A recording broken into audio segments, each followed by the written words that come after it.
Hey y'all, it's Clara, and today we're talking about Kenya's independence or decolonization movement in the 20th century after World War II.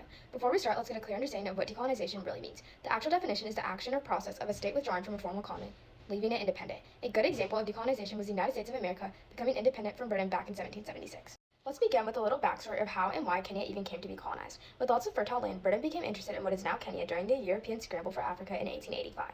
By 1895, the British declared the region of British East Africa procreate, and by 1896, they took control of the territory through the construction of the Uganda Railway, starting from Mombasa.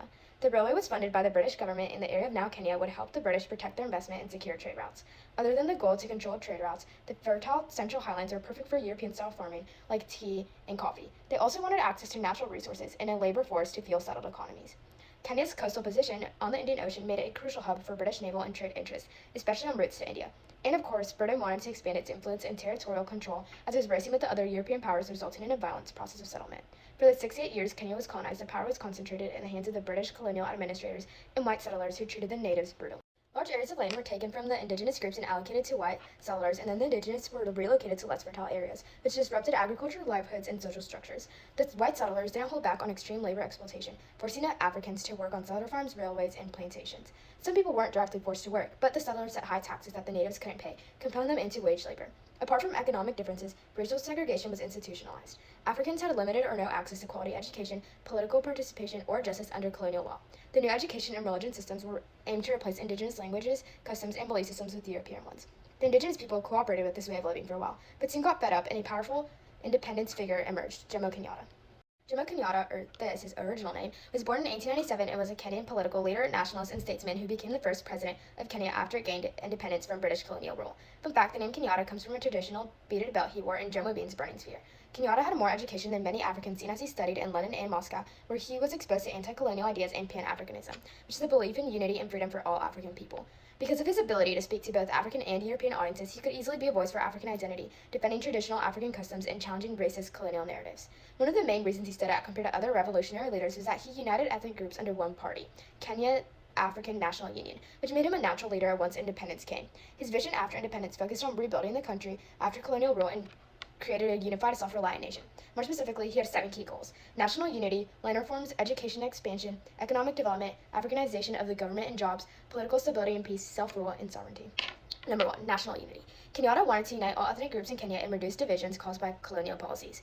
He preached Harambee, which is a Swahili word meaning pulling together, as a way to encourage national cooperation and community effort. Number 2, land reforms. Land was another central issue. Many Kenyans had been displaced by white settlers during colonization, so Kenyatta aimed to redistribute land to Africans freely, especially to those who had been forced into reserves by the British coloners. However, despite Kenyatta's efforts for it to be equal distribution, much of the land went to the elites. Number 3, education expansion. Education was believed to be the key to progress and self-reliance. His government built schools and promoted education so more Kenyans could participate in government, business, and development. While colonized, many Kenyans had little to no education, so getting the literacy rates up was the main goal. Number 4, economic development. Kenyatta also wanted Kenya to become economically independent and less reliant on foreign aid, so he promoted African-owned businesses, expansion of agriculture and industries, and improving infrastructures like road, railways, and electricity. Number 5, Africanization of government and jobs. A new policy was pushed called Africanization that aimed to give Kenyans control over their own economy and administration. It pushed to replace colonial officials and settlers with qualified Africans in key positions. Number 6, political stability and peace. Law and order were now just as equally emphasized as before, just a little differently than how the British settlers did it. Radical policies were avoided and gradual changes were focused on. Peace and diplomacy were chosen over confrontation. Number 7, lastly of all, Kenyatta wanted Kenya to be a fully independent nation free from colonial influence with its own identity, culture, and leadership. The actual independence movement was moved from 1930s to 1963. It was a long and complex struggle by Kenyans to gain self-government from the British. The early political resistance came through peaceful associations like the Kiyu Central Association and the Young Kiyu Association. These groups were demanding the return of African land, better treatment, and representation in government. They had some success because in 1944, the first African was allowed into the Legislative Council, a small step towards political inclusion. The Kenya African Union was formed in 1944 and then led by Jomo Kenyatta. This organization pushed for civil rights, equality, and independence. Despite their peaceful approach and independence, the British ignored it, leading to the Mau Mau uprising. Actually named Kenya Land and Freedom Army, most fighters were peasants and would take secret oaths to stay loyal to the movement and fight for land freedom. The fighters operated in the forests of Mount Kenya and Aberdeen Range, attacking colonial infrastructure, settler farms, police stations, and collaborators.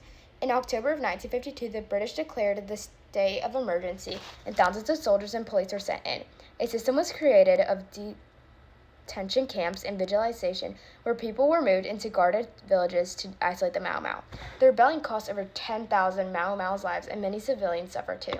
However, it revealed the brutality of colonial rule and showed the peaceful demands had failed, damaging the British reputation, which forced them to rethink its control over Kenya and start planning for gradual independence.